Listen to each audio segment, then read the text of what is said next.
what happened to Sadie Bloomer? That is the question residents of Rosalia Township and eventually the nation asked in September of 1889. Over the course of 5 days, 2-year-old Sadie Bloomer vanished without a trace, only to reappear untouched. The beginning of the tale starts September 17, 1889. A farmer, George Dudley, rode to Rosalia, a short distance from his farm, to search for help to harvest broomcorn. Alonzo Edwards agreed to help Mr. Dudley and traveled back to Dudley's farm with his wife Martha Jean and her daughter May. Before reaching the Dudley farm, the group stopped at the Bloomers' farm to seek their assistance. As the men, George Dudley, Alonzo Edwards, and Elias Bloomer, began the broomcorn harvest, Mrs. Bloomer and Mrs. Dudley worked on digging up potatoes, and Mrs. Edwards looked after 2-year-old Sadie Bloomer and 10-year-old May. After a few hours, the women returned to find Sadie missing. Mrs. Edwards stated the young child had run off in search of her mother. A search begins immediately, but there's no trace of the child. For 3 days, hundreds of people searched for Sadie through fields, creeks, and briar thickets.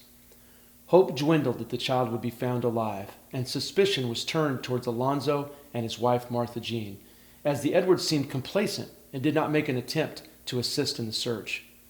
The search party became an angry mob. Martha's daughter May stated she witnessed her mom hit Sadie on the head for not minding. Martha broke down and confessed that she had killed the child. However, her story of murder was not consistent in details. The only consistent theme was she had killed the child with a stick of firewood. Alonzo's version was odd as well. He stated he had thrown the body in the creek, and then stated he hadn't helped at all. The crowd dragged the creek again, but no Sadie was found. It's here that the crowd took a more violent turn. The mob, frustrated and angry, threw ropes over limbs and strung up Martha and Alonzo. The pair were pulled up and down twice and then lowered just as they began to turn colors and unconscious. Before it could occur a third time, the local sheriff intervened and took the Edwardses to the El Dorado jail. The crowd returned to searching for little Sadie Bloomer. On the evening of Sunday, September 22nd, a young farmer named Val Piper gave up the search and returned to his home, 1.5 miles from where Sadie disappeared. There, on his porch, was Sadie crying and trying to get into his house. Sadie was still wearing the same clothing she had on when she disappeared. It was clean and untorn. 2 weeks after Sadie mysteriously reappeared, Martha and Alonzo are released. Despite the reappearance of Sadie, the two insisted they had killed the girl.